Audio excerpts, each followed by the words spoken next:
Hi students, welcome to current receive channel. So simplification வந்து ஒரு முக்கியமான ஈஸியா அப்ரோச் பண்ணக்கூடிய ஒரு கொஸ்டின் தான் கொண்டு வந்திருக்கேன். பார்க்கலாம். ஐ திங்க் நம்ம சேனல்ல ரொம்ப நாளா பாக்குறவங்களா இருந்தீங்கன்னா நான் எக்ஸ்பிளைன் பண்ணதுக்கு முன்னாடி நேரம் உங்களால ஆன்சர் சொல்லிருக்க முடியும். ஏன்னா இதே மாதிரி மாடல் நம்ம நிறைய கொஸ்டின்ஸ் பார்த்திருக்கோம். ஓகேவா? ஸோ அகைன் இதை பார்க்கலாம். என்ன கொடுத்துருக்காங்க? 468 into 468 into 468 படிக்கிறது ரொம்ப கஷ்டமா இருக்கு. ஓகேவா? அதனால டக்குனு சால்வ் பண்ண போயிடலாம். என்னன்னா 468 ஏன்னு வச்சுப்போம், 228 b ன்னு வச்சுப்போம். அப்படி வச்சுக்கிட்டோம்னா a into a into a a cube, b into b into b b cube. அப்ப a cube minus b cube அப்படிங்கறத மேல இருக்கு. a cube minus b cube கான ஃபார்முலா என்னது?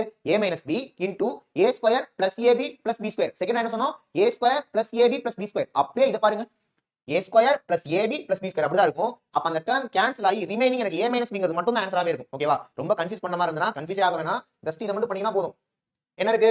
468 minus 228 அப்படி இருக்கு. ஓகேவா? இது ரெண்டையும் மைனஸ் மேல வந்திருக்கும் 0 4 2. அப்ப இதுக்கான ஆன்சர் வந்து பாத்தீங்கன்னா 240 அப்படிங்கறத ஆன்சர். ஓகேவா? இதே இடத்துல பிளஸ் வந்தா பிளஸ் பண்ணிக்கணும், மைனஸ் வந்தா மைனஸ் பண்ணிக்கணும். ஆனா கேன்சல் ஆகுற வேலைய क्वेश्चन ஃபார்முலாவும் பாத்துக்கணும். ஓகேவா? சோ இதுக்கான ஆன்சர் 240. நெக்ஸ்ட் ஒரு முக்கியமான வீடியோல பார்க்கலாம். சேனலை சப்ஸ்கிரைப் பண்ணி வச்சுக்கோங்க. Thank you.